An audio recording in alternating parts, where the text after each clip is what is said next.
Fund ಕೊಡುವಂಥದ್ದು ಆ ಪದ್ಧತಿ ನಮ್ಮಲ್ಲೇ ಅಂದ್ರೆ ಇಲ್ಲದವ್ರು ಸಹಿತ ಎಲ್ಲರೂ ಕಲೀಲಿ ಇದ್ದವ್ರು ಸ್ವಲ್ಪ ಕೊಡ್ಲಿ ಅನ್ನೋದ ದೃಷ್ಟಿಯಿಂದ ಬಂದಿದ್ದು ಮತ್ತು ಕಾಂಗ್ರೆಸ್ನು ಅದರ ನೆಪ ಇಟ್ಕೊಂಡ ಇವತ್ತು ಅದರ ಆಧಾರ ಇಟ್ಕೊಂಡ ಯಾಕಂದ್ರೆ ಇವತ್ತು ಪಾರ್ಟಿ ಫಂಡ್ ವಿಶೇಷವಾಗಿ ಇವೇನು ಎಲೆಕ್ಟ್ರಲ್ ಬಾಂಡ್ ಮಾಡಿದಲ್ಲ ಇಲ್ಲಿ ಹೆಚ್ಚಿಗೆ ಹೋಗೋದು ಯಾವ ಕಾಲಕ್ಕೆ ಇದೇ ಕಾಲಕ್ಕೆ ಅಷ್ಟೇ ಅಲ್ಲ ಯಾವುದೇ ಕಾಲದಲ್ಲಿ ರೂಲಿಂಗ್ ಪಾರ್ಟಿ ಯಾವುದಿರುತ್ತೆ ಅದು ಹೆಚ್ಚು ಕೊಡುತ್ತಾರೆ ಯಾರಾದರೂ ಯಾಕಂದ್ರೆ ಅವರಿಂದ ಫೇವರ್ ಆಗಬೇಕಾಗಿರ್ತದೆ ಅವ್ರಿಗೆ ಯಾರೋ ಒಬ್ಬ ಬಂಡವಾಳಶಾಹಿಗೆ ಯಾರೋ ಒಬ್ಬರು ಕಾರ್ಪೊರೇಟ್ಗಳಿಗೆ ಅವ್ರು ಫೇವರ್ ಆಗಬೇಕಾಗಿರ್ತದೆ ಅದಕ್ಕೆ ನೂರಾರು ಕೋಟಿ ರೂಪಾಯಿ ಅವ್ರು ಎಲೆಕ್ಟ್ರಲ್ ಬಾಂಡ್ ಕೊಡ್ತಿರ್ತಾರೆ ಅದನ್ನ ಏನು ಮಾಡಿಬಿಟ್ರಪ್ಪ ಅಂದ್ರೆ ಮೋದಿ ಅವ್ರು ಬಂದ ತಕ್ಷಣ ಅವ್ರು ಯಾರು ಕೊಟ್ಟಿದ್ದಾರೋ ಕೇವಲ RBI ಮಾತ್ರ ಗೊತ್ತಾ ಮತ್ತು ಸರ್ಕಾರಕ್ಕೆ ಮಾತ್ರ ಗೊತ್ತಾ ಕೊಡದವ್ರಿಗೆ ಗೊತ್ತಾಗ ಕೊಡೋದು ಅದು ಇನ್ಫಾರ್ಮೇಷನ್ ಹಾಕಿದಾಗ ಅದನ್ನ ಕೇಳ್ಕೊಡೋದು ಕೇಳಿದ್ರು ಕೊಡ್ಕೊಡೋದು ಅಂತ ಮಾಡಿಬಿಟ್ರು ಅಂದ್ರೆ ಅಲ್ಲಿ ಇನ್ನಷ್ಟು ಹೆಚ್ಚಿನ ಪ್ರಮಾಣದಲ್ಲಿ ಅವರು ಯಾರು ನೋಡಿರ್ತಾರೋ ಫೇವರ್ ಬೇಕಾಗಿದೆ ಅವ್ರು ಏನೋ ಒಂದು ಸ್ಯಾಂಕ್ಷನ್ ಬೇಕಾಗಿದೆ ಅಥವಾ ಗೌರ್ಮೆಂಟ್ ಲೋನು ವ್ಯವಹಾರ ಪಡ್ಕೊಳ್ಬೇಕಾಗಿದೆ ರಿಟರ್ನ್ ಪಡ್ಕೋಬೇಕಾಗಿತ್ತು ನೀವು ನಮಗೊಂದು ಕೋಟಿ ರೂಪಾಯಿ ನೀವು ನಮಗೆ ಸೂಟ್ ಮಾಡಿದ್ರೆ ಅಂದ್ರೆ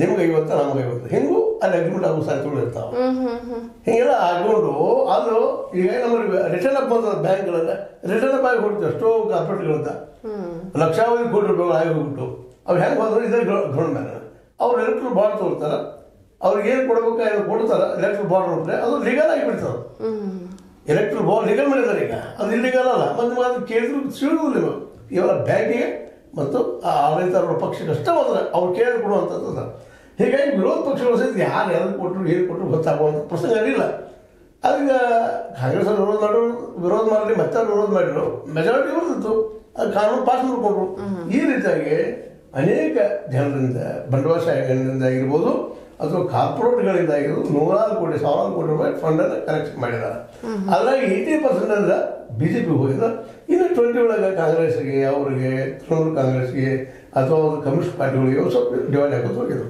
ಕೊಟ್ಟಿದ್ದು ಇದು ಫಂಡ್ ಮಾಡೋ ಉದ್ದೇಶ ಫಂಡ್ ತೊಗೊಳ್ಳೋದು ಜನರ ದುಡ್ಡು ತೊಗೊಂಡು ಜನರ ಕೆಲಸಕ್ಕೆ ಉಪಯೋಗ ಮಾಡ್ಕೊಳ್ಳೋದು ಅದಕ್ಕೆ ಯೂಸ್ ಆದರೆ ದಟ್ ಇಸ್ ಗುಡ್ ಅದನ್ನು ಬಿಟ್ಟು ಬೇರೆ ಯೂಸ್ ಆದ್ರೆ ತಪ್ಪ ಅನ್ನೋದು ಒಂದು ಸಾಮಾನ್ಯ ಒಂದು ನೈತಿಕ ನೆಲೆಗಟ್ಟ ಮೇಲೆ ಲೀಗಲ್ ನೆಲೆಗಟ್ಟ ಮೇಲೆ ಹೇಳುವಂತ ವಿಷಯ. ಓಕೆ, ಇನ್ನೊಂದು ಪ್ರಶ್ನೆ ಸರ್, ಇವಾಗ 6700 ಕಿಲೋಮೀಟರ್ ಅವರು ಕ್ರಮಿಸಬೇಕಾಗಿದೆ. ಸುಮಾರು 15 ರಾಜ್ಯಗಳನ್ನ ಅವರು ಸುತ್ತಾಡಬೇಕು. 15 ರಾಜ್ಯಗಳೆಲ್ಲ ಸುತ್ತಾಡೋದಕ್ಕೆ 2 ಕೋಟಿ, ಈಗಾಗಲೇ ಕೆಲವೇ ಗಂಟೆಗಳಲ್ಲಿ 2 ಕೋಟಿ ಬಂದಿದೆ ಅಂತ ಅಂದ್ರೆ ಸಾಕು ಇಷ್ಟು ದುಡ್ಡು ಅಂತ ಹೇಳಿ ಫಂಡಿಂಗ್ ಮಾಡೋದು ನಿಲ್ಲಿಸ್ತಾರ ಅಥವಾ ಅದನ್ನ ಹಂಗೆ ಮುಂದುವರಿಸ್ತಾರ ಬಂದಷ್ಟು ಬರ್ಲಿ ಅಂತ ಹೇಳಿ? ನೋಡ್ರಿ, ಅದು ಡಿಪೆಂಡ್ ಅಪಾನ್ ಅಲ್ಲಿ ಲೀಡರ್ಗಳ ಮೇಲೆ ಡಿಪೆಂಡ್ ಇರ್ತದೆ.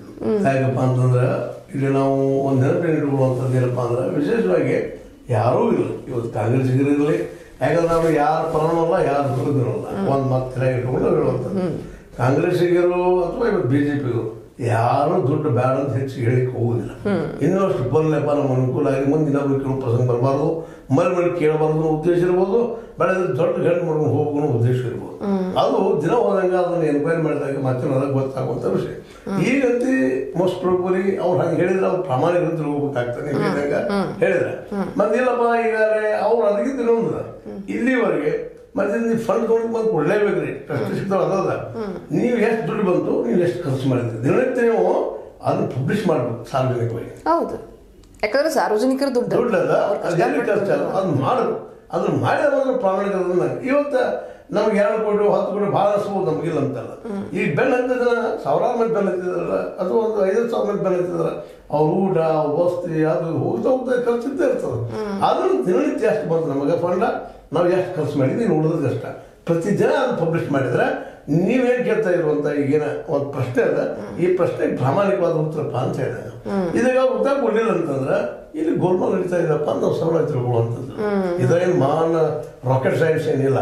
ಇದರಿಂದ ಈ BJP ಪಕ್ಷದವರು ಇವ್ರ ಮೇಲೆ ಒಂದ್ ರೀತಿ ಬೆರಳೆತ್ತಿ ಮಾತಾಡೋದಕ್ಕೆ ಮತ್ತೊಂದು ಅವಕಾಶ ಸಿಕ್ಕಂಗೆ ಆಗೋದಿಲ್ವಾ? ಏನ್ ಕಾಂಗ್ರೆಸ್ ಹತ್ರ ದುಡ್ಡೇ ಇಲ್ವಾ? ಜನರಿಂದ ದುಡ್ಡು ತಗೊಂಡು ಈ ರೀತಿ ಯಾತ್ರೆನ ಮುಂದುವರಿಸ್ತಾ ಇದ್ದಾರೆ.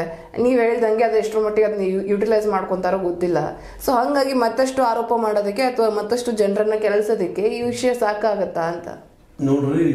ಆರೋಪ ಅಂತ ಯಾವುದೇ ರೀತಿ ಒಂದು ಆರೋಪಗಳಿದ್ದೇ ಇರ್ತಾವ. ಆರೋಪ ಮಾಡೋದ್ರಲ್ಲಿ ತಪ್ಪಿಲ್ಲ. ಆದ್ರೆ ನಾವೇನು ಹೇಳ್ತಾ ಇದ್ವಿ, ಆರೋಪ ಮಾಡ್ತಾ ಇದ್ರ ನೀವು